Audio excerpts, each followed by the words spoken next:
Okay, if we could fill your cups with caffeine or whatever and resume your seats for the next presentation, which has the very kind of humble title of Building the World of Knowledge. I looked at that and went, whoa, okay, yeah. Well, the other one that was up on the website was The End of the Beginning, so I mean, I don't know which is more potent, so. Anyway, I want to introduce Joel Thurstein. He's Associate Provost at Rice University and the Executive Director of Connections. I'm not sure how many of you have heard of Connections. He will be talking about it. I was introduced to it about 5 years ago. Very interesting learning object repository, authoring environment, sharing environment, building a materials environment that I think is real exciting to hear about and to use. And prior to going to Rice, Dr. Thurstein served as an associate professor and director of new media communications at Oregon State University. And he's also served as professor at Baylor University, Purdue University, Calumet, and Southern Illinois University at Edwardsville. And he's also served as an adjunct professor in the School of Law at Syracuse University, my alma mater. So please join me in welcoming Dr. Joel Thurstein. Thanks, Bill, and I want to thank University of North Texas for having me out today to talk. My wife is an Aggie. Oh, I didn't hear any hoops, thank goodness. So I have to say go Orange for Bill, and I know there's a few others who are Syracuse people. I'm never quite sure where to start talks like this. They're a very diverse audience, and I'm not quite sure who's out there. But fortunately, I live in the state of Texas, where I believe now, because we are talking about education, we are required to start all of our presentations with, in the beginning was the world. And the world was without form and void. And the world was without Thomas Jefferson. It was an analog world. These were dark times indeed. But fortunately, there was a hero that came on the land. The hero's name was Vinton Cerf. Does anybody know who Vinton Cerf is? A couple people? All right, that's good. Vinton Cerf is the real father of the internet. It's not that other guy.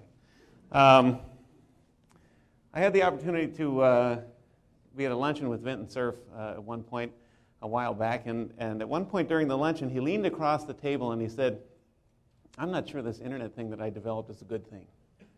And I thought, oh, here it is. This is Oppenheimer and the bomb. This is all the anxiety, everything's coming out right here. And he said,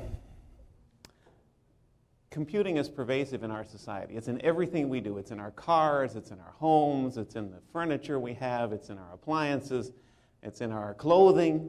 For those of you who are runners, you get chips now so you don't cheat and run the other way on the course or something. But he said it's everywhere. And now because of me, all these computers are talking to each other.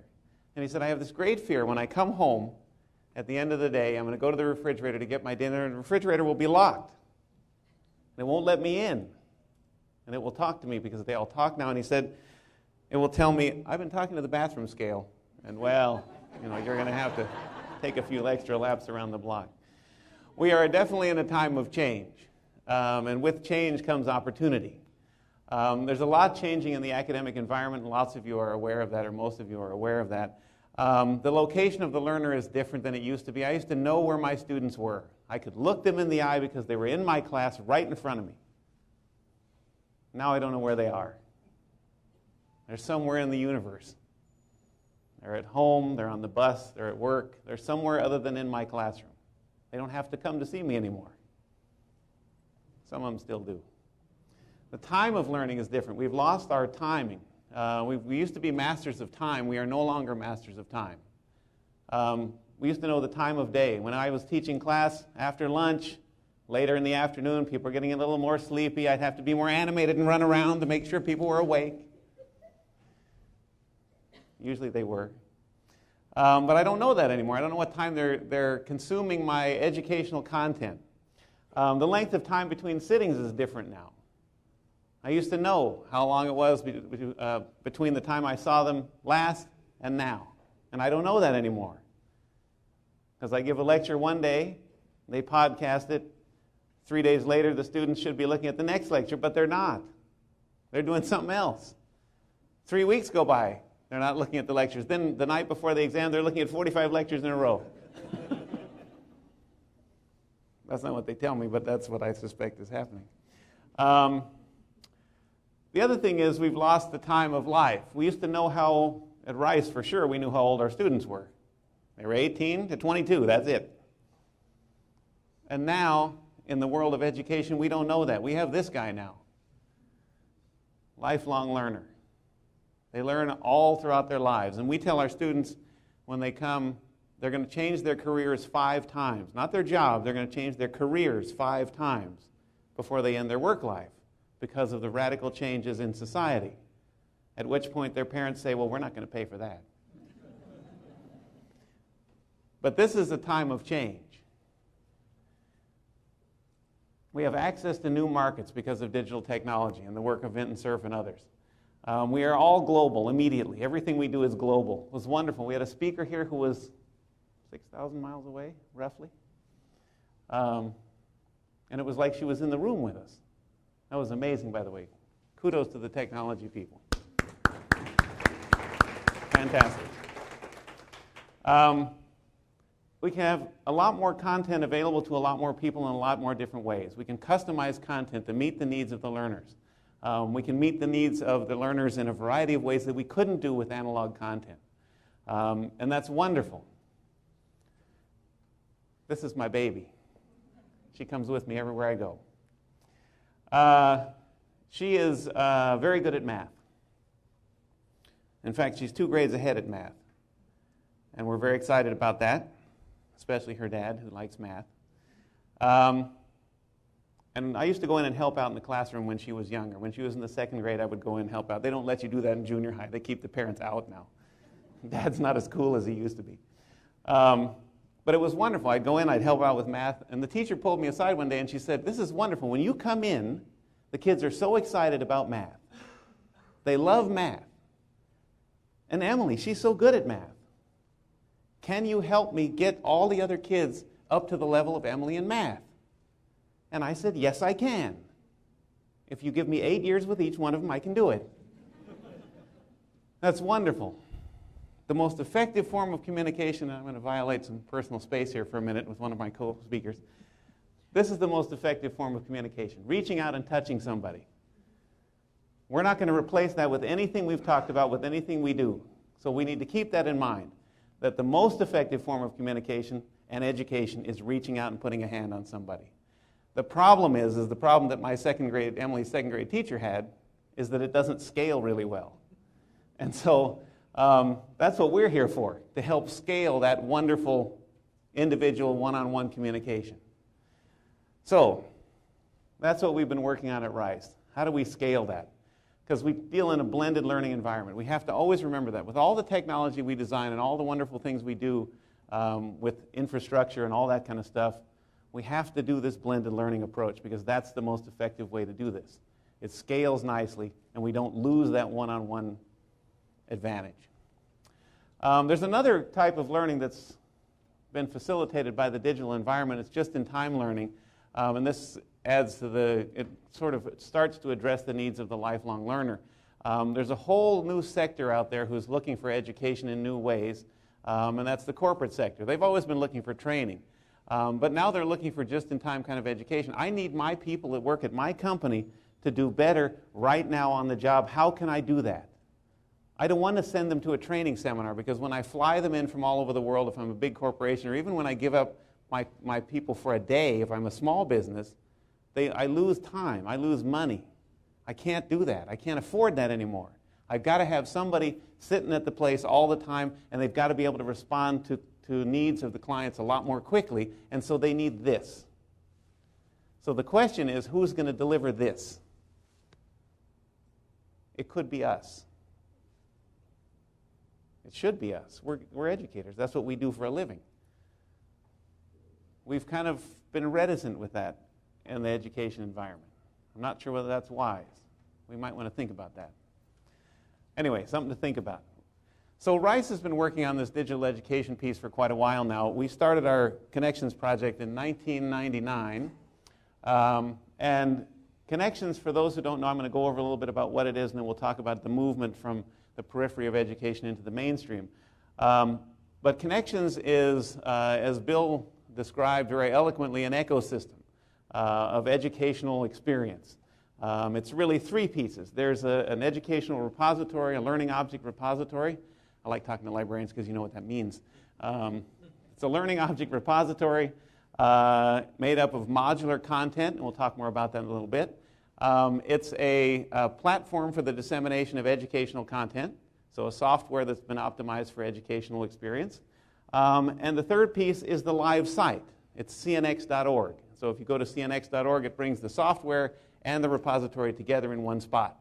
And for a long time, we didn't highlight that as being a separate entity. We talked about that kind of in conjunction with the software and the repository all together, and really that is a separate entity. The software can be taken out and used independently. The repository can be taken out and used independently, but the live site's where it all kind of comes together. And the live site, from my system engineer's defense, is something that takes him 24/7 to maintain. It's hard. It's like the old days of radio and television. You had to have an engineer on staff all the time to make sure it's up and running. And if you don't, you got a problem, especially when you have, like we do, 2 million users a month. You get a lot of email if it's down real fast. So from all over the world, it doesn't matter when you take it down. So we notify people in advance. It's coming down this Sunday in the middle of the night, even though it's not in the middle of the night and it's Monday morning where you are. Sorry. We have to do maintenance. But anyway, really, so Connections is three things. Some stats on our usage. We're over 18,000 modules now. We're almost 11,000 collections, actually over 11,000 as of this week. Or I'm sorry, 1,100 collections. And I'll talk about what those are in a little bit. 1.5 to 2 million visitors per month and growing. And so it's a very exciting time in education, especially in Connections, especially for our system engineer who has to maintain this live site and get all these people served. The content repository started off in engineering. That's our heritage. That's where Connections was started. It now spans just about every discipline. It's everything across the board. Humanities, social science, fine arts, sciences and engineering as well. It also now started off in higher education, and that's changed too. Now it spans just about every age group. About half of our content repository is higher ed, about half of it is K-12. We have a little bit of pre-K material as well. We have a partner in India who's doing early childhood literacy and working on that piece of it. Everything to all the way up to the lifelong learner. And so we've got vertical and horizontal coverage now in the content area. Let me talk a little bit about the concept of Connections. Connections is open. Anybody can enter content. Anybody. The goal is to capture the intellectual capital of the world. We can get everybody's ideas into Connections. Anybody can put things in. Isn't that neat? Nobody's closed out anymore. No idea is a bad idea. Remember they told you that in 3rd grade? No question is a bad question. Anybody can do it. It's okay. And we got that. Here it is. Real life. No idea is a bad idea. Bring it in. So there's a problem with that. Not all ideas are of equal value. Some of them are more valuable than others. Some people think their ideas are more valuable than others. That's even harder. So how do we deal with that? Because we have this issue now, and we want to protect the user as well. We have this issue where everybody can put content in, but how does the user find the content they want? Because now you have thousands and thousands of things to look through every time you hit a search, because everything comes up and everybody in the world can put stuff in. Oh, this is a problem. I don't want that. Because the user is going to walk away at some point. They're just going to say, this is too much. The internet is too hard. I don't want to deal with this. Too much information. I'm just going to play video games. Connections worked on that problem for a while and came up with what we call lenses. Lenses are endorsement engines where the content, some content is endorsed by certain groups and other content is not. And so there was a dilemma in physics a while back where Pluto was excommunicated. It's out. My former boss, I think, Gene Levy, was one of the people who voted on that. He denies that, but I suspect he was. This is being videotaped, right? Anyway, so there's this controversy of 9 planets. So let's say we have Houston Community College is one of our folks who endorses the concept that Pluto's out and moves to 8 planets. So they've changed their module. All they have these modules and connections. We have a collection of modules that is the physics book. And HCC says, yep, the Royal Society of Physicists, or whoever votes on that. My apologies to the physicists, I think that's wrong. But anyway, the Royal, whoever votes on that, moves it from 9 to 8. And HCC says, yep, that's a good idea. They're right, we're moving 9 to 8. So they move their endorsement from 9 planets to the 8-planet module. Now, if they're the ones that created the module originally, they can change that. So they go in, cross it off, and put in 8. Rice, on the other hand, we're stalwarts. We're sticking by Pluto. We say, nope, there's still 9. So we endorse the original module that has 9 planets in it, because it's still there. Connections has what we call permanent versioning, which means everything that's ever been put into Connections is still there. Nothing ever goes away. And so in Rice's collection, which is the original collection, they maintain the integrity of the original collection and say there's 9 planets in the solar system, that module stays. HCC now endorses the new module and says, okay, nope, there's 8 planets in the solar system. We're changed our module. Now we have those rebels at North Texas who have a unique breed of physicists who have determined that there's 6 planets in the solar system. Because Saturn and Jupiter are gas giants, they have no solid core, they're not really planets either, so they're out. Now there's 6 planets in the solar system. So UNT says, all right, we're not endorsing the 9 planets, that's out. We're not endorsing the 8 planets. We're creating our own module, a new one, brand new, that says that there's 6 planets in the solar system. And we're inserting that into our physics collection in place of the 8-planet or the 9-planet module. So all of the information can be customized. So if you're looking for content and you're a physics student at North Texas and you come in through the lens of North Texas, you're going to find 6 planets in the solar system. It's been vetted, it's been endorsed, here it is. You don't have to sift through the morass of content, there it is right in front of you. Or you can type in how many planets are there in the solar system and it's going to come up with 6, 8, or 9, and you can figure it out on your own. Because it's all possible. It maintains the academic discussion, which is, again, part of the academy. It's part of who we are. This academic debate, which is the rich part of who we are, is wonderfully maintained through the lensing structure. Everybody can have an opinion, and yet you don't have to sift through all the content if you just want to find out what's your endorsing agency, which are the traditional endorsing agencies of the world. Colleges, universities, and professional societies, all can endorse content the same as they always did. Nothing changes. It's all the same groups. So if your society vets stuff, they can vet stuff here. Doesn't make any difference. Journals, doesn't matter. And we actually have a partnership with John, so his journals can be published in Connections for remixing and repurposing, so it works really nice. We're complementary, and we have the same mission and value, so I don't need to repeat all that stuff. All right, big goal for us, again, the part of the thing we complement with John is the frictionless remixing.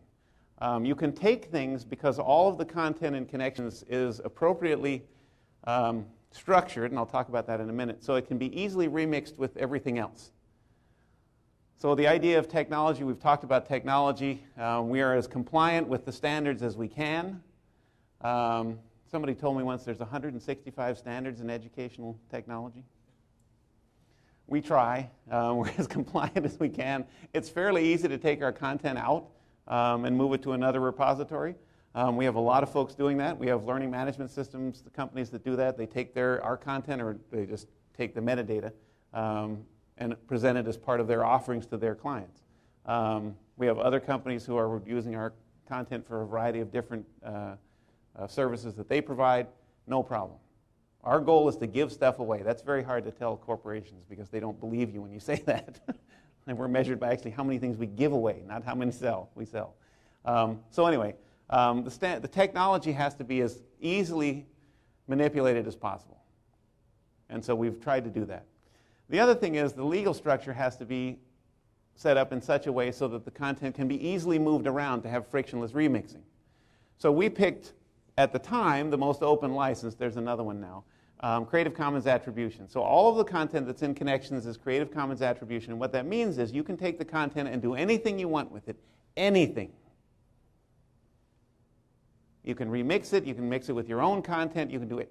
Anything you want with it. The only thing is you have to attribute the author. You can sell it if you want to. You can take the content out of Connections and sell it to somebody on the street corner. And if they'll buy it from you, even though we're giving it away, more power to you. Doesn't matter. We don't care, because our metric is give stuff away. Get it out there. And that's what we're doing. And so Creative Commons Attribution allows you to do that. It's the only one, it was the only one, now there's CC0, which is the same, which even more open. You don't have to attribute the author. We like the idea of maintaining the author attribution. One is it validates the work because you know who wrote it, or you have a general idea of who wrote it. And as part of the academy, if we're going to give credit for promotion and tenure, you have to be able to track your work. And so this is a big deal. And that's a piece that works really nicely with John's piece with the open access journals. So Creative Commons Attribution, very important piece of this. Again, it allows for frictionless remixing. So modularization is the other piece that allows for frictionless remixing. All the content is modular. And the big question we always get is, what's the granularity? We don't care. Whatever you want. You can make it as granular or not granular as you want to. Doesn't matter. So if you have one picture, that's great. If you have an entire book as a module, that's fine too. And I'll give you some examples. We do have a lot of our K-12 content. The people that put that in were very interested in this remixing concept, and they wanted their local instructors to be able to remix and reuse the content to make it culturally relevant for their students all over the country. And so they're very interested in that. So a lot of their content is a lot of their modules are very granular. They're very small. And so they wanted that kind of granularity. The state of California, on the other hand, wanted the opposite. We have a lot of content that's been endorsed by the state of California for use in their K-12 system. Wonderful. Glad they're doing it. It's available for free to all their faculty for their school's use.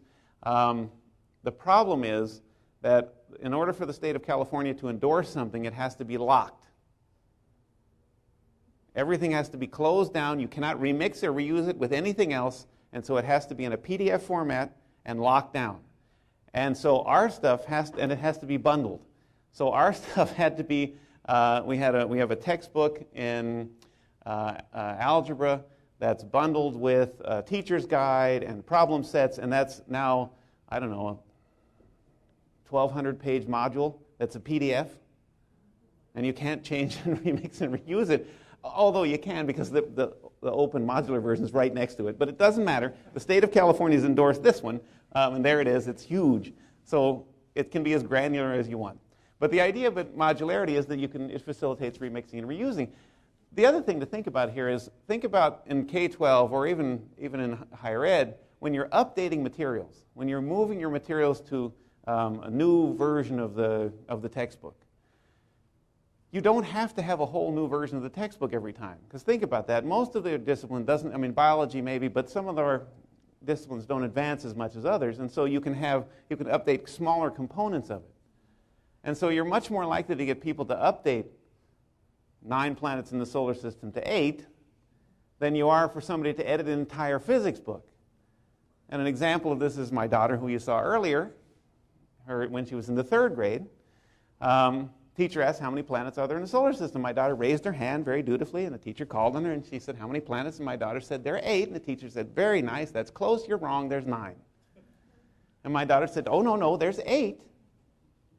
I know this, there's 8. And the teacher said, no, there's 9. And she pulled the book out and said, here it is, there's 9. I had to call the teacher because my daughter was upset about this. I said, there's really 8 planets in the solar system. The book is wrong. But with this kind of content, you don't have to worry about that. You can update your content all the time. And so that's wonderful. And you can do it in very small increments. You don't have to do the entire physics book. So when you're reviewing physics, you don't have to review the entire book. Now you can review a chapter, you can review a module, which is wonderful. You can customize your version of the system or your piece of the system in many ways. One is you can have a, let's see if I can find the laser pointer without shutting this off. Ooh, I did. This bar here, if you have a lens and connections, that bar there belongs to you. So you can color that whatever you want. And it allows your students to maintain some type of familiarity and integrity when they're going through their, oh, I know I'm on the right page because it's got the UNT logo at the top. So that's important to have that there. Again, for our users, our institutional users, are very interested in having that consistency so their students didn't get lost along the way. If you want more consistency, you can have this, which means you control this entire outside piece here. This is a portal, basically. And the connection stuff is drawn into your server and sits on your server and is within the portal that you designed, so you control this external piece here. So we've got that set up so you can do that very easily, very comfortably. We had to do that because we had K-12 folks who had to do this. They have to zone this off so the K-12 kids can only come in and only look here, and they can't go here. Even though all of our content's educational, some of it may not be appropriate for K-12 students. We have medical school content in there. I don't recommend looking at that ever. I mean, now. And I ran into a little trouble in the international community when I was trying to explain this. I did testify before the EU when I was explaining the zoning concept, and they stopped me, and they said, all right, just a minute. And then they were in the big panel like this up front, and I was the little guy over there like Oliver North looking up at them. And they huddled back over here, and they came back, and they had all big smiles on their face and said, let me get this straight. In America, the land of the free, you don't let your kids surf the internet? And they started laughing. They thought that was great fun. I said, yeah, well, that's true, because apparently they let their kids go everywhere. There's nothing that's inappropriate in Europe. So there wasn't when I lived there. I didn't see that would change. So anyway, you can also download the software and run it yourself. You don't have to do our software. You can run it yourself. The original reason we had Enterprise Raptos, which is our version of the software, was for corporations who were very interested in the tool set and the concepts behind connections as long as it was behind their firewall, because they were not interested in the open educational content piece of this. Creative Commons attribution was not going to be applied to their corporate documents. Their shareholders would sue them because they just gave them away to the competitors, and then they'd all get fired, so they didn't like that. They did like this, though, so they liked the idea of being able to download the software. And so we have a nice downloadable piece. You can just go on the enterpriseraptos.org site, click, and down it comes onto your laptop. And we are now truly an open source project. The distribution piece of Connections, you can download, you can view the Connections content online anytime, anywhere for free. You can download the PDF for free anywhere you want, and you download it on whatever device you want. You can also order a printed book. So there's a print engine built into the back of Connections, and it comes out at the end looking like a book. I'm going to pass these around. This is the first-year engineering book at Rice for electroengineering. Guess how much that costs? $25. No 220, just 25, 25, that's it. It's print on demand. Everything is print on demand. The content, there's no royalty charges. That's what it costs. It's just you're paying for paper, ink, binding. It costs a little bit more if you want a leather-bound glossy paper with the gold leaf. That's more. If you really love your engineering, you can do that. Our print partner will do anything you want. Or you can pay cheaper. You can get spiral bound. It doesn't matter. It's whatever the student wants. Or if the faculty order, bookstores can order them. And bookstores get a discount if they order in bulk because it's a print partner, so they don't. That's commercial. They do their own thing. We just do the free part. We give it away. And again, it's a print engine, so it does widows and orphans protection, everything. I mean, it builds your tables of contents automatically, authors' citations automatically. As of August, you can do this. EPUB allows for your content to be viewed very conveniently on mobile devices. If you have an iPad, you can go to, we've been working with, there's a Google app. There's no Apple app, unfortunately, even though my cousin is head of Apple education. It's very sad, these family feuds. Anyway, we're working on an Apple app too, so there'll be an Apple app soon. But you can download it onto your iPad anyway. the business model. A lot of people ask, since you're giving everything away, how do you sustain yourself? And it's been wonderful so far. We've been very blessed to have philanthropic contributions from a variety of foundations. Rice contributes a significant amount, in kind and otherwise, to the project. And so that's a big piece of it. But that's not sustainable. That doesn't last forever. It's lasted for 12 years, and that's a long time, and for most startups, that's sustainable. But for us, we'd like a longer vision even than that. We have a consortium, the Connections Consortium, where lots of our partners have come together to build a sustainable community around Connections, because some of them are making money off of it. About half of our partners are for-profit corporations who build business models around the free content. And they're anticipating the move to mainstream, which I'll get to in just a minute. Enterprise Raptos is another way, again, it allows corporations to play and pay without giving their content away. And so they're a part of the open source software community, but not necessarily the open access content movement. Impact. We are starting to move to mainstream. Community colleges, there's a big issue. The tuition at community colleges is relatively low. The cost of materials relative to the tuition is very high. It's actually about the same in a lot of places on average, and so you have a problem because students make their decision of whether they can go to school not because of the cost of tuition, but because of the cost of materials. So this was our first target to help move this into the mainstream, world of mainstream. We had a donor who got possession of this book produced by Barbara Lowski and Susan Dean and donated it to Connections, posted it online. It was a book that was already in use in a few community colleges, not many. It was a commercial grade production of a statistics book. It was originally produced by Harper and Row, then Addison Wesley acquired Harper and Row, and then various other acquisitions, and then the book eventually went back to the authors. And so we acquired this book through one of our donors who wanted to test this premise. Is this really going to work long term? Is it really going to work in the mainstream? And it did. The customization worked. We had people customizing the book from all over the country. Distribution worked great. This slide is now at least a year old. I should update that. But these are a list of some of the schools who've adopted the book over the course of the last couple years. This is now 3 years old. So fall 2011 will be 3 years. And the book has saved, in the first year, it saved students approximately $200,000 nationwide. Very small piece. That got the attention of a few other funders who noticed this is a big deal, and this is a way we can have big impact very quickly if we can start funding these kind of materials into the mainstream, because we can start saving students across America and around the world thousands and thousands and literally at some point millions and millions of dollars. So we're moving into the mainstream.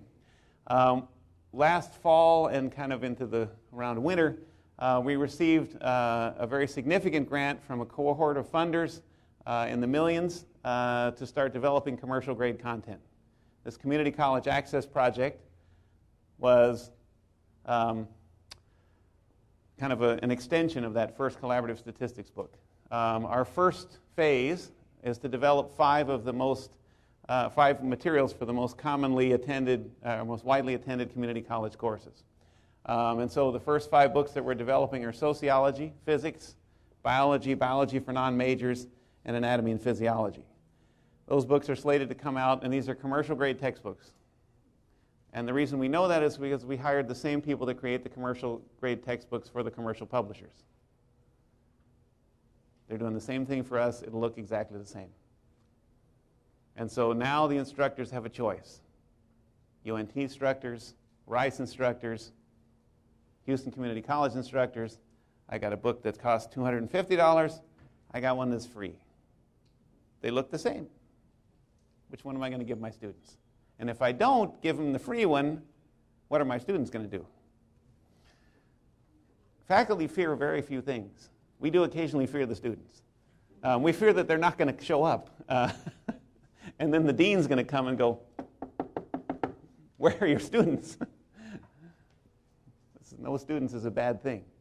And so that's phase 1. Phase 2, we started raising money for that, and we already have several $1 million raised for phase 2. will be the next 15.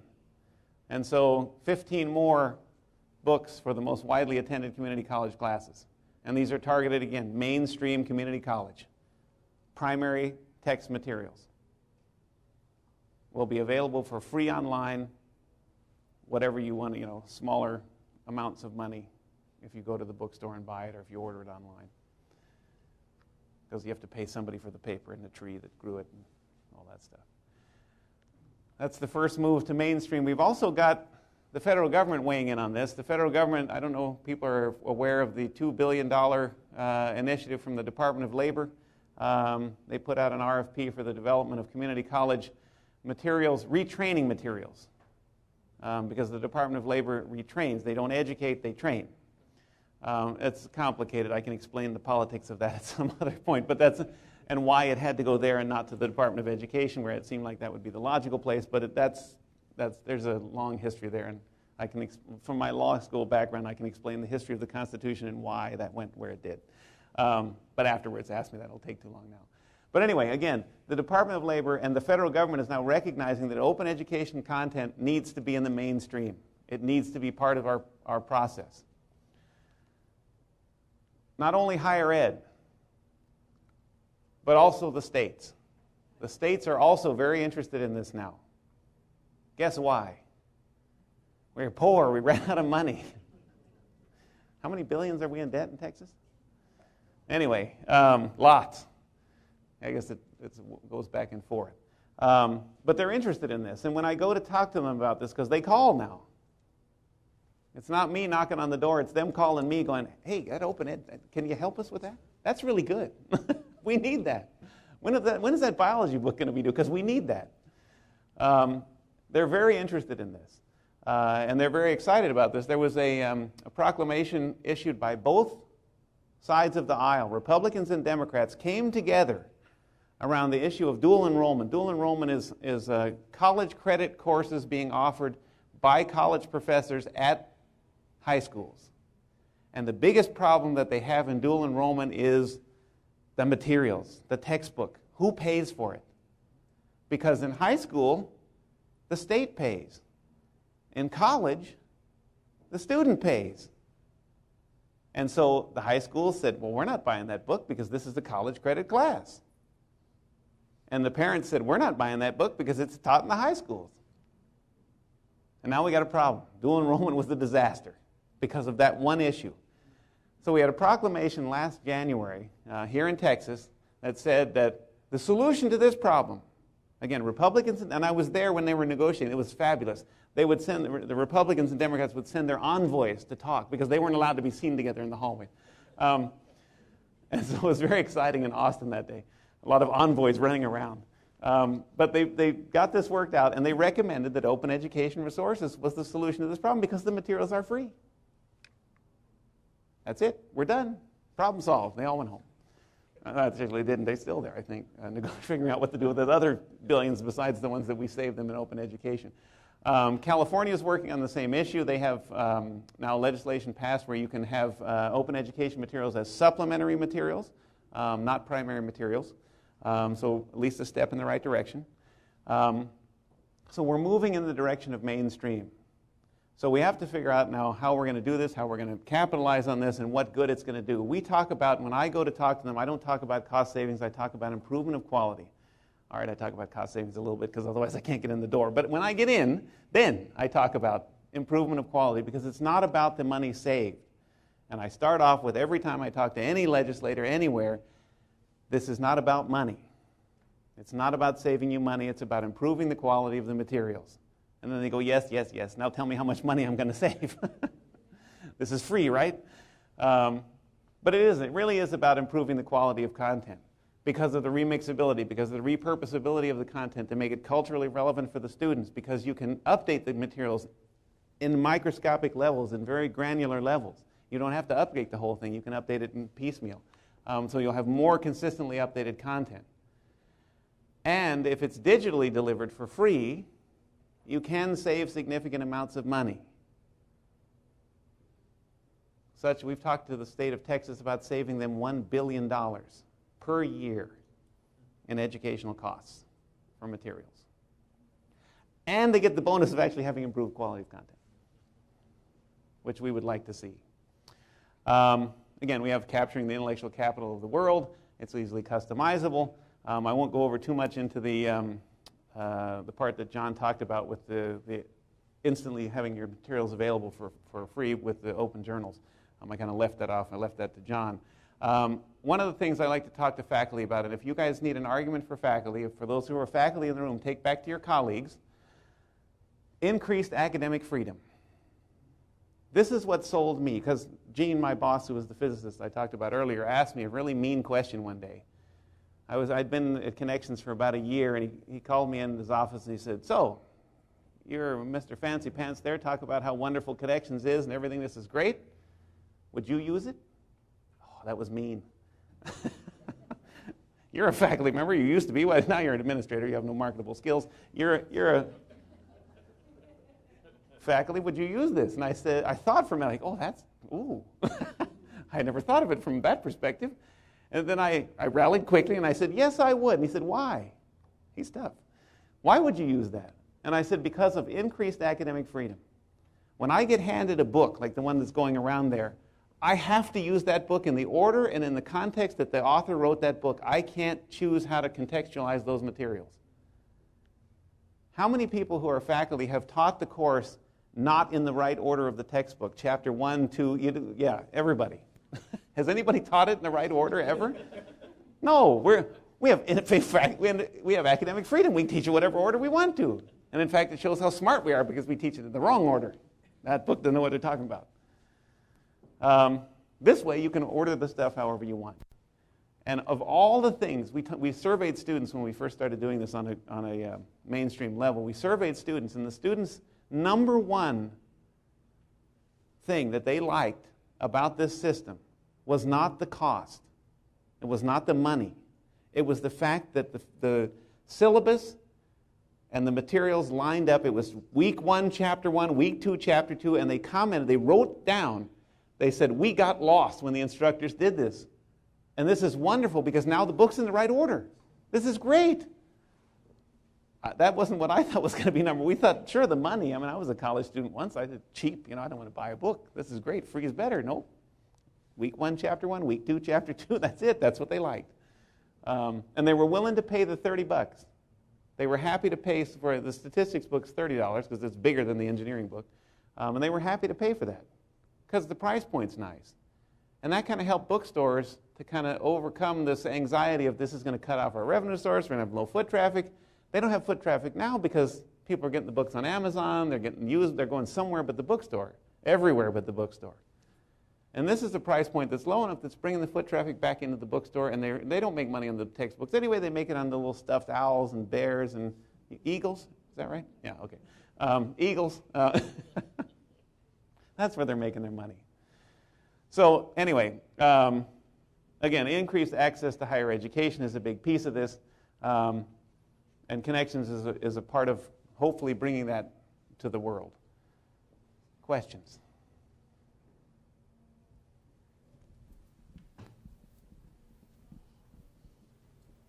Questions, anyone? Here we go. Yeah, hi, I'm actually signed up with Connections, hopefully to start doing some content. But I'm trying to talk my faculty into, I'm a history teacher at Tarrant County College, and I proposed this semester switching to an online, to an open source book for an online class. And I got a lot of pushback from my chair and from all the traditional people who said that it wouldn't be as valid, that it wouldn't be as good as. So, I mean, I've got some arguments to use now, but how do you overcome the faculty resistance who say that they've got to have a book, they got to have it in their hand, it's got to be traditional, it can't be on screen, when I know that more and more students are going that direction? I mean, so they live in a whole different world. So, if you need that book, you can take them that one. I have another one of those. That book was written by Don Johnson, who's one of the premier electrical engineering scholars in the world. And it's available for free. And it looks like a book. I mean, Flip, it didn't get to you yet, but it looks just like a book. And if they want Don's book in 4-color glossy, they can get that. Engineering looks kind of the same. It doesn't matter whether it's black and white or... Yeah. So, for me, the big the big issue wasn't so much the validity, because again, you start showing them stuff like that and they go, oh, okay, this is real book. The real scholars have to put stuff in. And so if you're putting things in, that's good, because it validates that, okay, I can publish with McGraw-Hill or I can publish here. It's the same person publishing. It's vetted by McGraw-Hill, and that one, maybe this one, you can get your historical society to put their endorsement on it, because they're endorsing your work anyway, your professional society. So that's one way to do that, is to get that kind of endorsement. For me, the big pushback has always been, I don't want this to take away my academic freedom. Because I usually come at the endorsement of administrators, not faculty, who then think, and the faculty think, oh, you're foisting this on me, I don't want this. And when I talked, I gave the, invocation is the wrong word, I gave the commencement address at the beginning of the term to 600 faculty at HCC, Houston Community College. And I was introduced by the chancellor, and they were very kind of antsy about what I was saying, up until the point when I started talking about academic freedom and increased academic freedom. And at that point, at the end of my talk, they were very in favor of it, and I got a standing ovation from 600 faculty because they wanted this, and it's now in the HCC system, because they wanted more academic freedom, especially at community colleges where there's been kind of, well, you're not good enough to publish. So thanks, but you're going to have to use this book because Don Johnson wrote it. Whereas there's perfectly valid publishers and creators of content, and in fact, sometimes more so at community colleges. Because you're geared to writing that kind of material. You see the kids a lot more than a Research One faculty member does. So you have that direct input from the kids. So in many ways, you're much more able to present the materials, genuinely to the students that impacts them. So.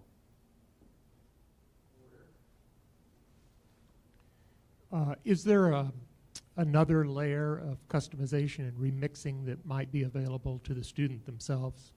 Absolutely. So the slide the one with this picture on it, let me go back a little bit. Basically, yes, anybody can put content into Connections. And so I'm going to go all the way back to the beginning, including students. Whoops.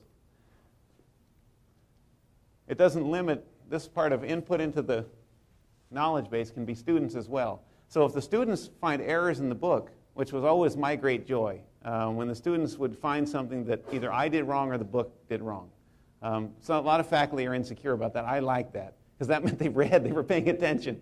And so I took that as a point of pride if one of my students could find something wrong. And so the students can actually edit the materials as well. They can edit your materials. They can just annotate it? They can add a little extra stuff in front of my textbook? Yeah, or they can send it to you or whatever, Yeah,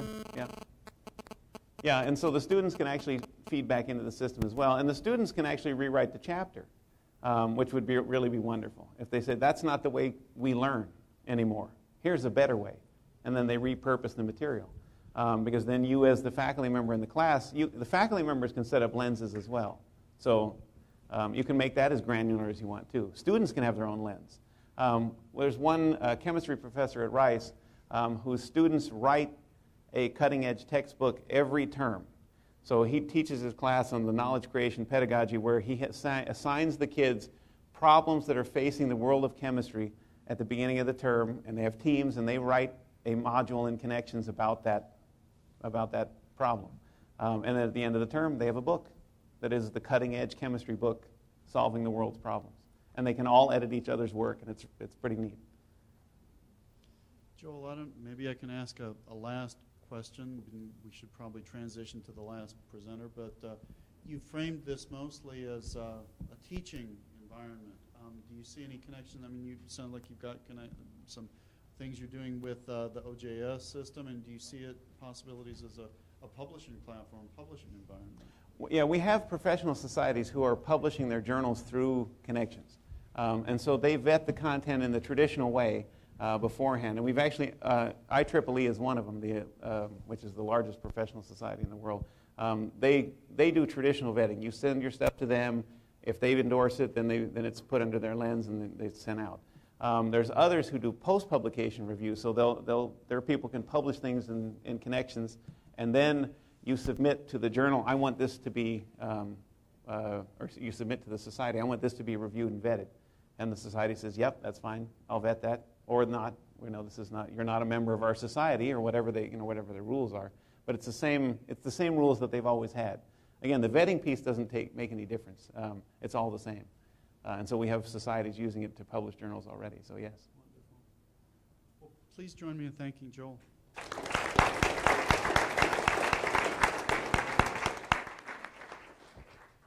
Okay, in just a moment, I will introduce our final speaker of the day. First, let me briefly do some thank yous to everybody that contributed to making this conference happen. At the highest level, I again want to thank the UNT Provost, Warren Berggren, who not only contributed funds towards making this event happen, but also encouraged us to make it an annual event and an ongoing thing that we're going to continue with here at UNT on a regular basis. I really want to thank the College of Information staff and my collaborator, Bill Moen, who the Associate Dean of Research at the College of Information, who we spent a lot of time conceptualizing this event and thinking about how to do it and making it happen. So thank you, Bill. I'd like to also thank from the College of Information, Elvira Aguilar, who, where's Elvira? Is she around here? She's out there in the back. She picked up many of our presenters, was sort of the transportation and logistics individual in a lot of this picture. I want to thank the Center for Advancement and Lifelong Learning on the UNT campus. They provided a lot of the apparatus and infrastructure for a lot of things that made the conference happen, including Mary Boydston. Is Mary still here out there somewhere? Maybe she's back there with Elvira and her staff that put a lot of the additional logistics together. Here in the libraries, I really want to say thanks a great deal to Scott Jackson. Is Scott here somewhere, still hanging around? There's right in front of me. All right, and his staff, who, that you've seen him running around fixing things, keeping it all running all day long. John Lutkemeyer, Joey Maldonado, Garrett Rumor, Jeff Guintivano, who is not here yet, or anymore rather, he left earlier.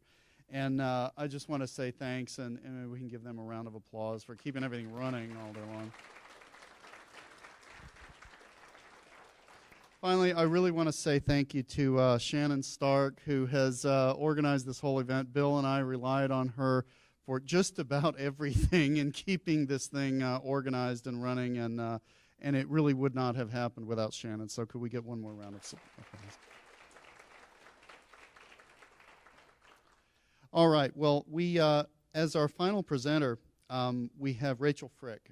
Rachel is the director of the Digital Library Federation, which is a community, for those of you that aren't familiar with it, a community-driven organization that's interested in the development of digital libraries. They leverage the expertise of digital library experts around the country and across both the DLF community and other communities. And currently, Rachel is working a lot with ARL to support the eScience Institute that ARL is working on. I first got to know Rachel when she was a program officer for the Institute of Museum and Library Services, and was always very appreciative of her perspectives on things. Because of the many roles she's played in her various positions, Rachel has a very broad perspective on developments, especially in the open access movement. She is going to provide us with some final thoughts on the topics of this symposium, so please join me in welcoming her.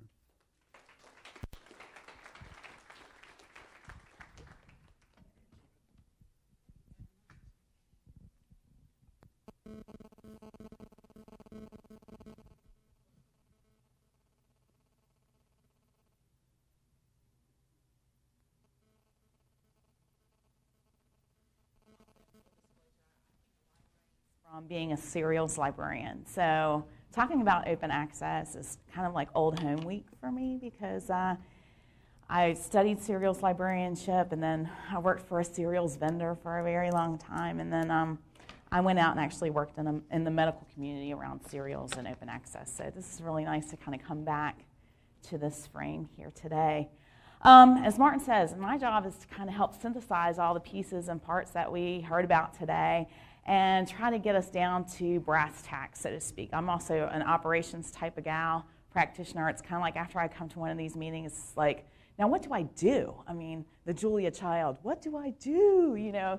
So what can you do every day?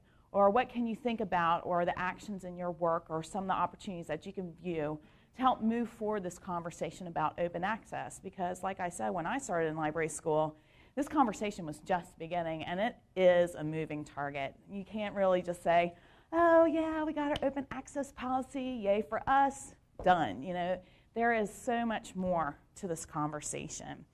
So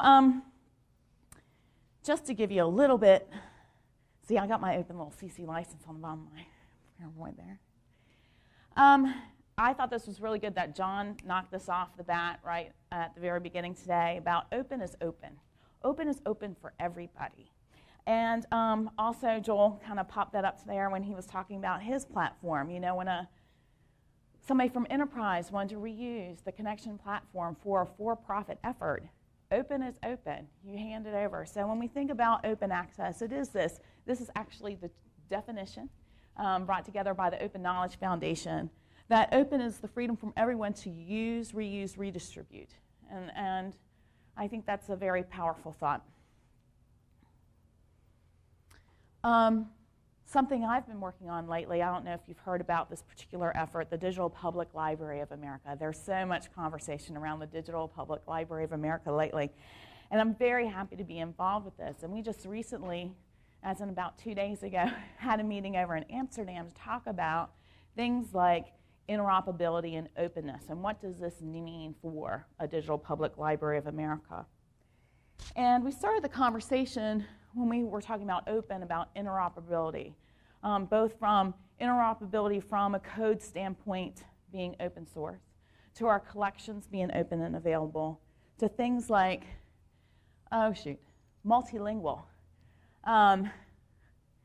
You might not think that is an open requirement, but I think John made a very good point earlier about how, you know, by publishing Vietnamese journals, publishing journals in Swahili, you've opened up the academic research scholarly conversation to a lot of people that had a barrier, even though it might have seemed artificial. If they did not speak English, they might not have been able to contribute and participate in that conversation. So being multilingual is another layer of open.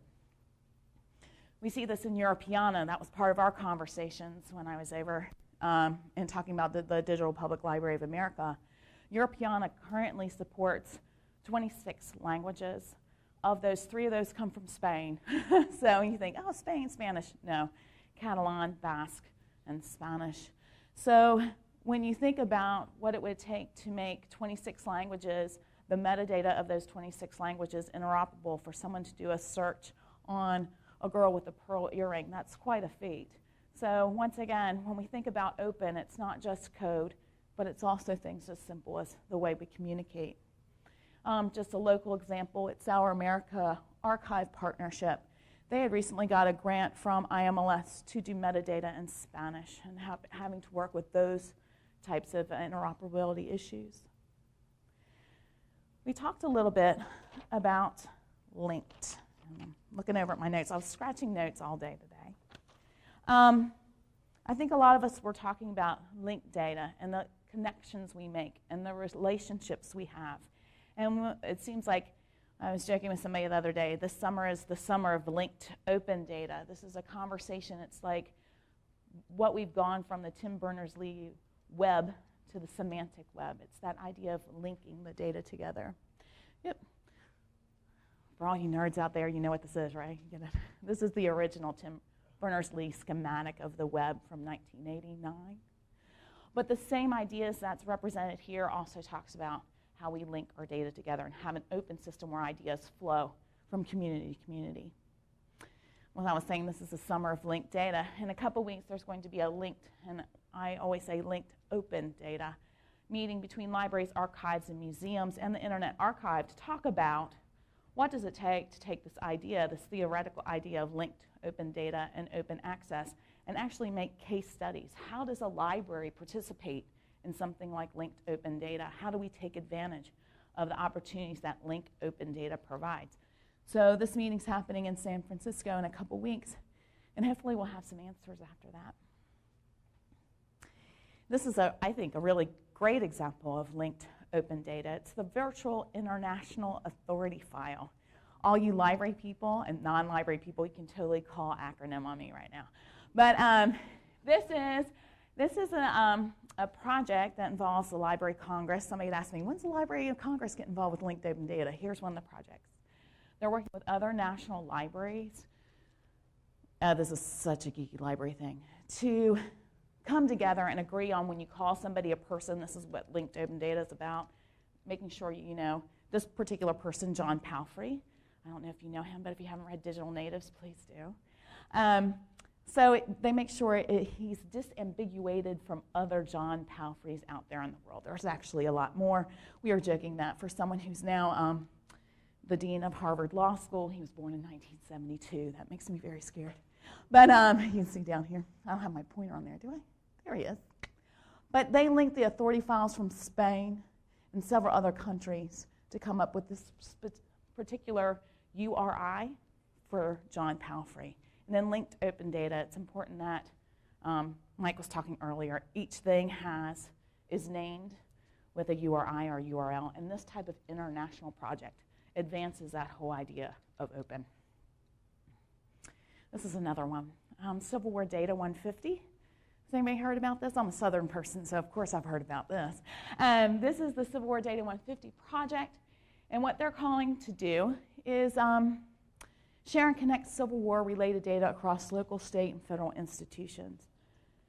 They're asking libraries, archives, and museums to expose their collection, their bibliographic data, so they can harvest it and expose it as linked data, so people, once again, can disambiguate between all the different generals, yes, there was more than one, that were participated in the Civil War, and all the different Springfields, not just Springfield, Virginia. And it's a really interesting opportunity there.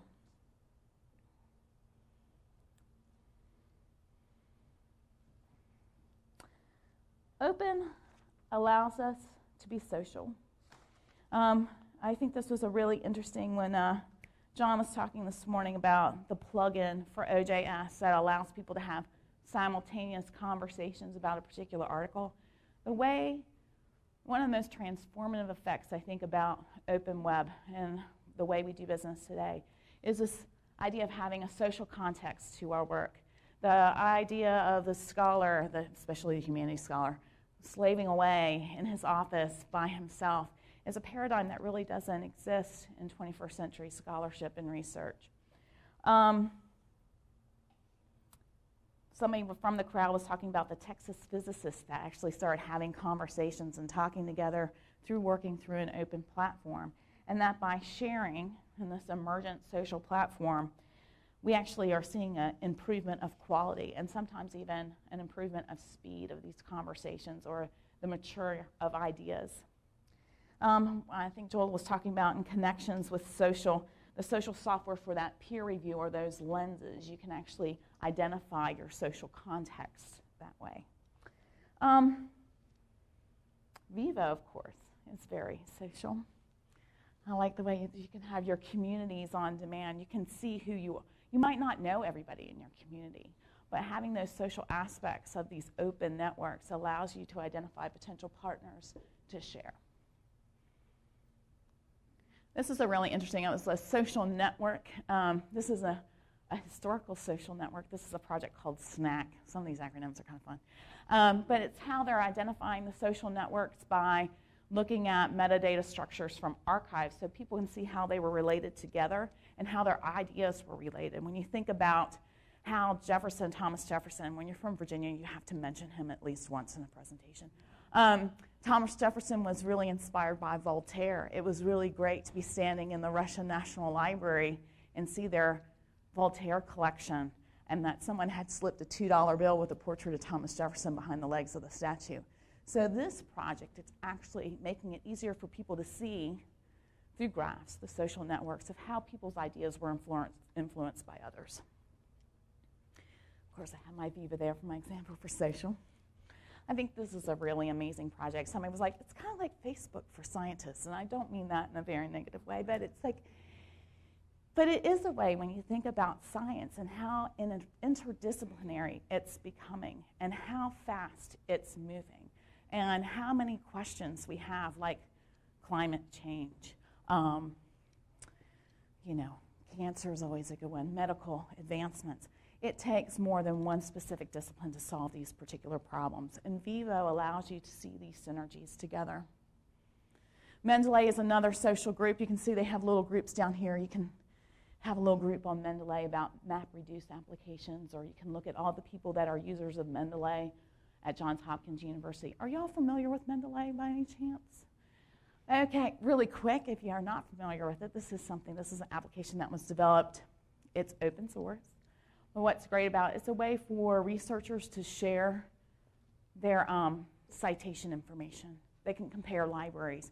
They can trade documents, which I'll switch back later at the end about that. But it's a way for them to share their thought processes. And when we were talking earlier about the social network of scholars in the past through the SNAC project, this is actually doing it now.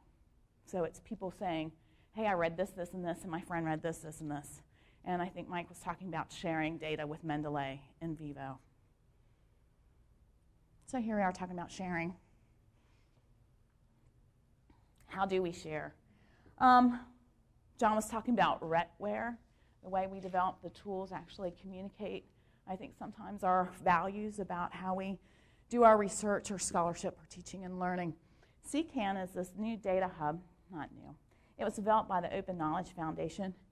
It's a way for, I wrote this down, but it's a registry of what they call open knowledge packages. It's a way for people, when you produce data sets, to put them in a repository. If your institutional repository can't handle open data, it's a place for you to put your data now. It's for reuse and repurposement, and it's for people to find your data for them to reuse.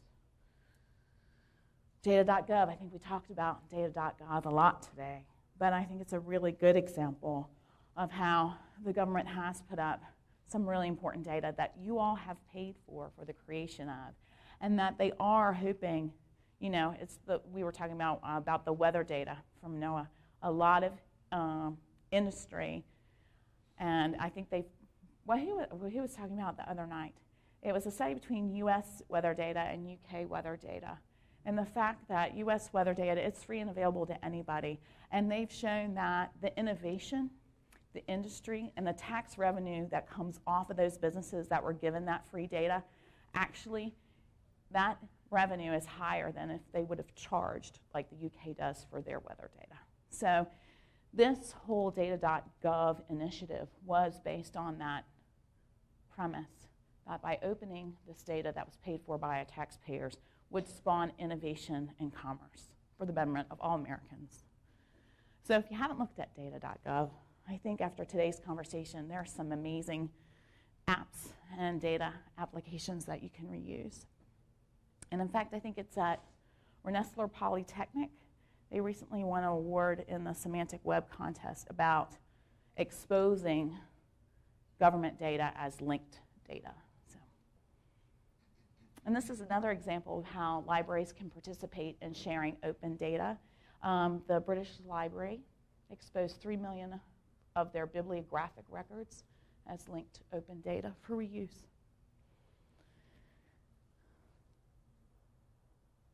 I want to talk a little bit about flow. How many of y'all have read John Seely Brown's The Power of Pull book? Oh, yeah, we got 2, 3. This is a really interesting book. I'm rereading it again because after going to all these conversations about open access, linked open data, and how we work in a global knowledge economy, The Power of Pull is a really good book that breaks down some of these concepts and how work, innovation, ideas happen with this global flow of information. When we open up flow, we're able to make decisions a little bit faster. We can bring in perspectives that we might not necessarily would have come into contact in our normal business practices. We talked a little bit about that earlier today. You can connect, like we say, the edge to the core. When people do things, I think libraries tend to have a lot of core activities. We're a very traditional organization. So who do we link to innovate? Do we link? We're starting to bring in more developers, more code writers. What other partners would libraries like to have? So when we open up our conversations, when we open up our data, when we open up our systems, when we open up the way we work, we have this faster flow.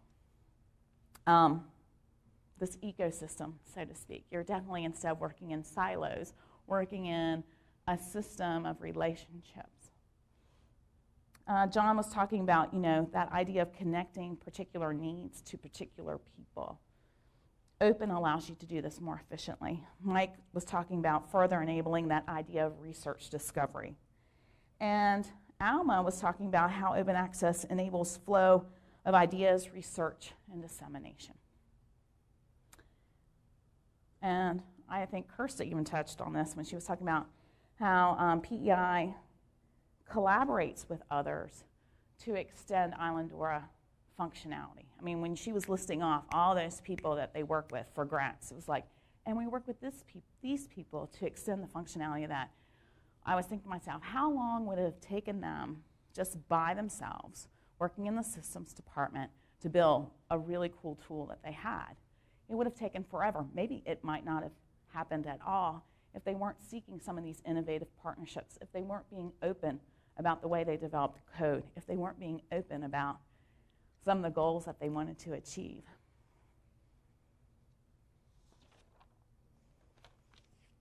I want to talk a little bit about mindfulness. And my mom would laugh at this, because I've been trying to learn how to meditate for a very long time, and it just doesn't work.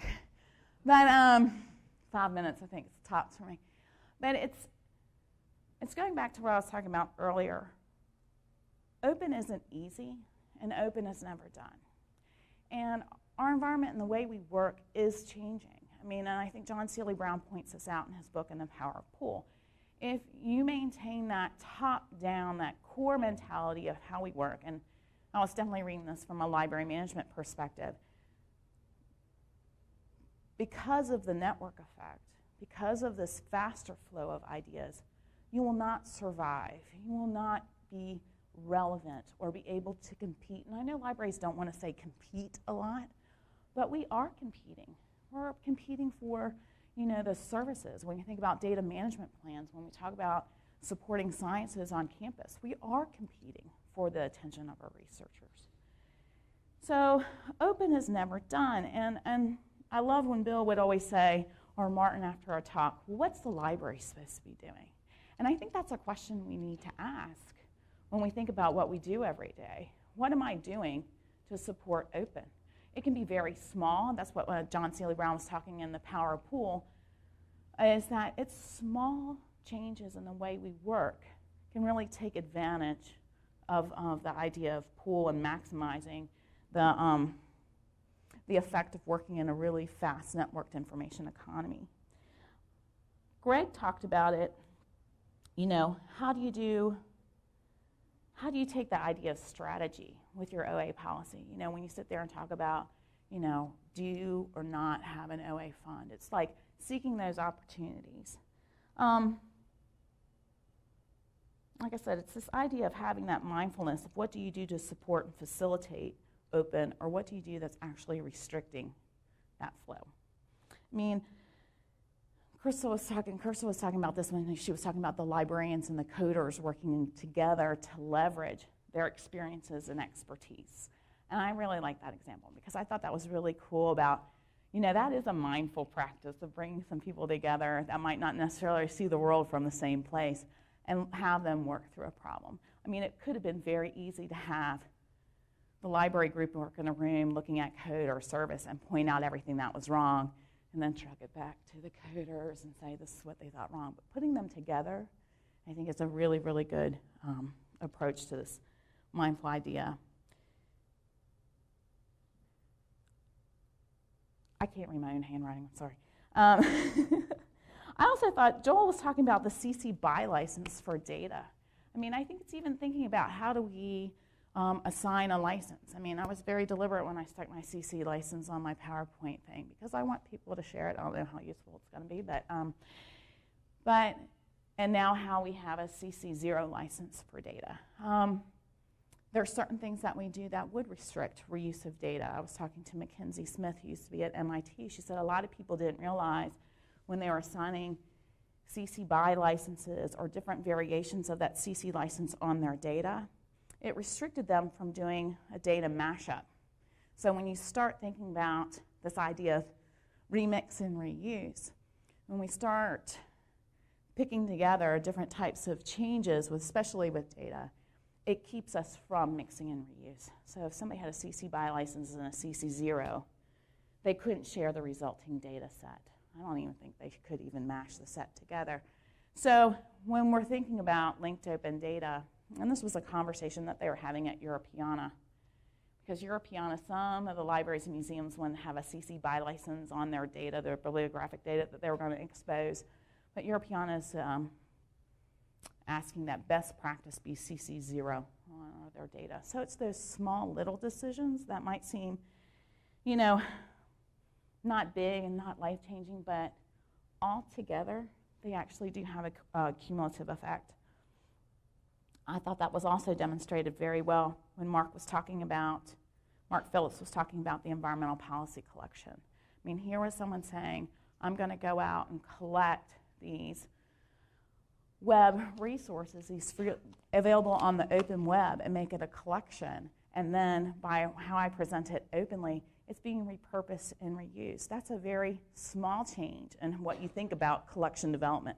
Traditionally, collection development is what do I bring, you know, into my library for everybody to use here locally, usually just books, journals, microfilm, videotape. But that's a different approach, going out into the open web and making a collection and then throwing it back out there for people to reuse. Really quickly, I think it was underscored a lot today. It's interdisciplinary, and somebody else was talking about Kadi Borner earlier, and this is one of her visualizations. But this is a visualization that came from Johan Ballen at Indiana University and Herbert von de Sampel and a lot of others.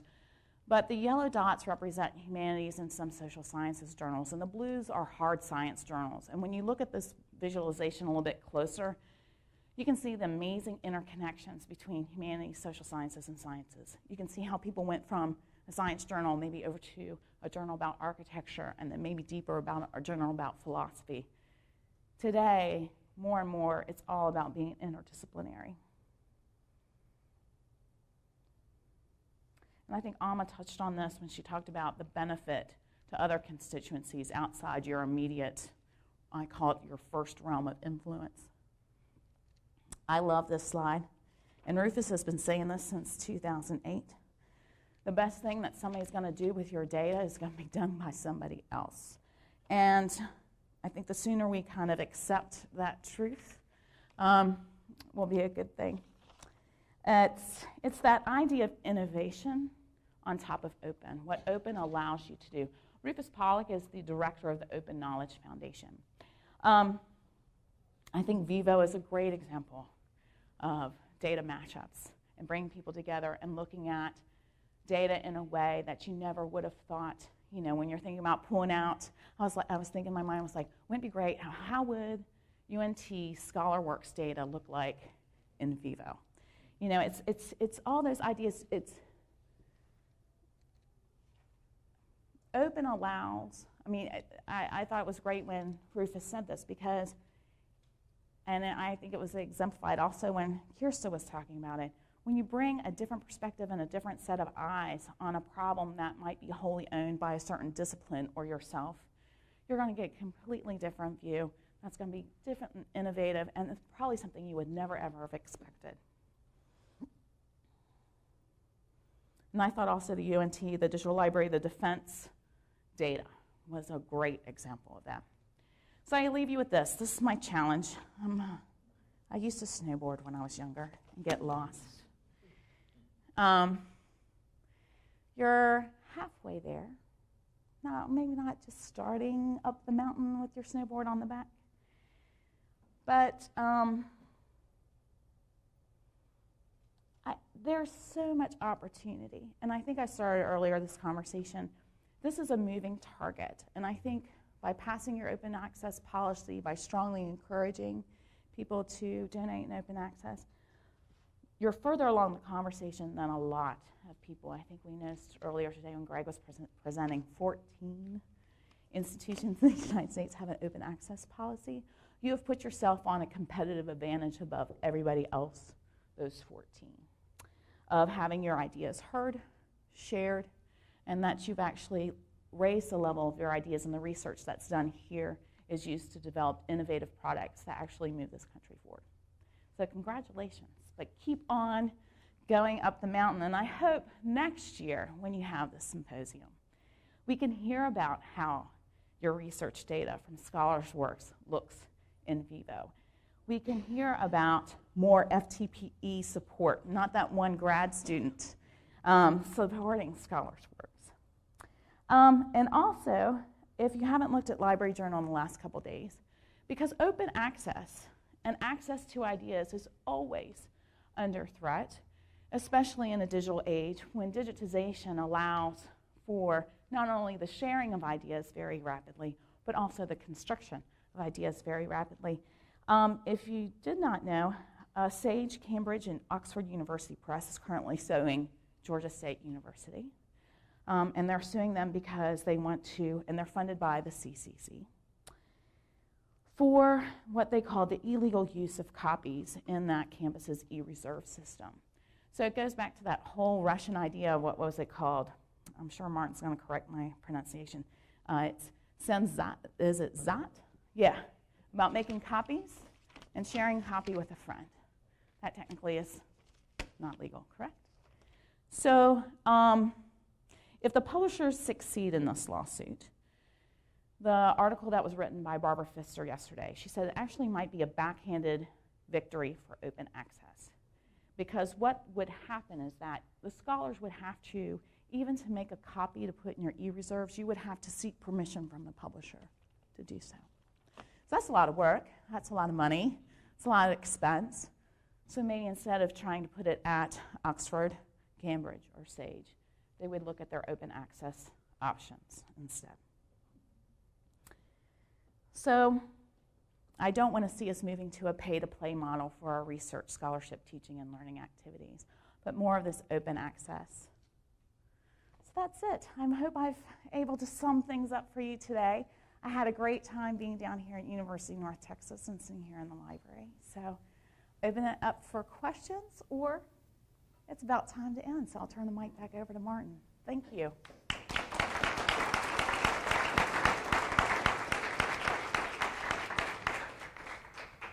I love people who put stuff on Flickr that's open access, and I just want to say, everybody who takes a picture of a library and shuts the image down on Flickr, I'm after you. Because let me tell you, when you look at library images, all of them, rights reserved, rights reserved. Any questions for Rachel? Any final comments? Yeah, Martin.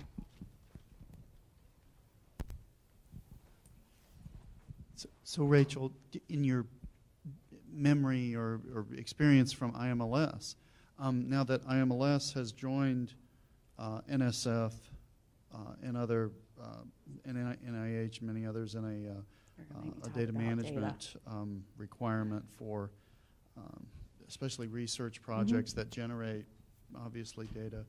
How do you see the, what's sort of incumbent on us in the library and information science research field as, contributing to, open knowledge and sort of, being self-reflective, sort of eating our own dog food, to use that old phrase from Oracle. Yeah, it's a pretty bad phrase.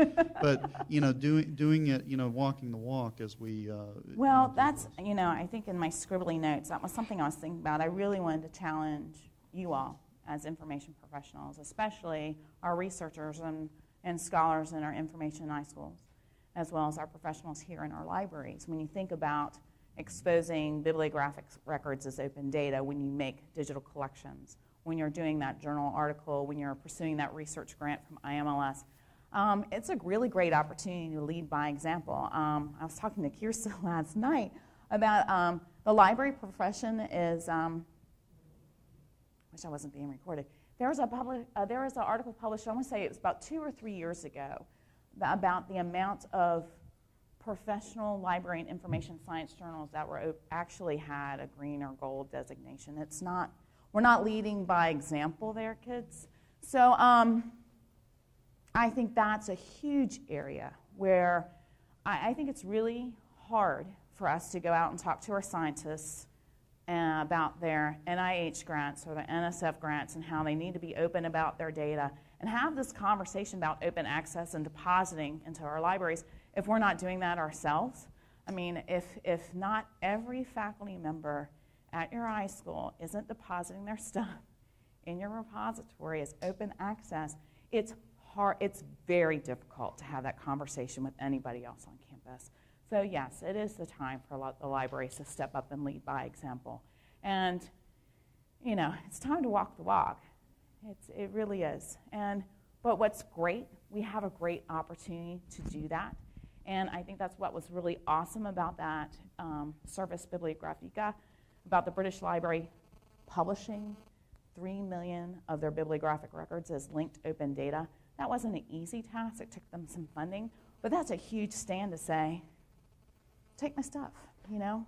I know I worked hard on it, but here, because I know something really cool is going to come if I hand it over. So I think there's a lot of opportunities for our iSchools and our libraries to lead by example. And it's just that mindfulness when you're doing your job, when you're thinking about, if you're still, I used to tell my staff when I worked at my library, if you're still doing your job that you did the same way that you did 2 years ago, 3 years ago, 8 years ago, I'm having a problem with you. But I mean, you really need to think. The world has changed dramatically. And it's that mindfulness. What am I doing to support these values? And it is a value. I think it's the small d, democracy of ideas that the library stands for. And I think we do need to be mindful that the work that we do and the decisions that we make every day either support or restrict some of these values. All right, I'm off my soapbox. Thanks again, everybody.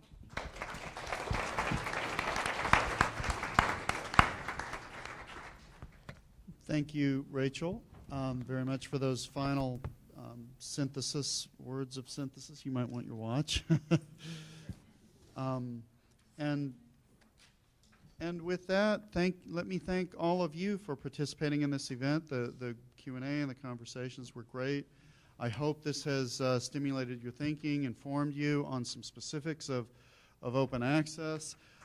Thank you, Bill. I want to remind everybody to, if you have had a chance to fill out the feedback forms, leave them on the table. We'd very much appreciate that, any feedback you have with us. And with that, I'd like to conclude the conference. Thank you very much for being here.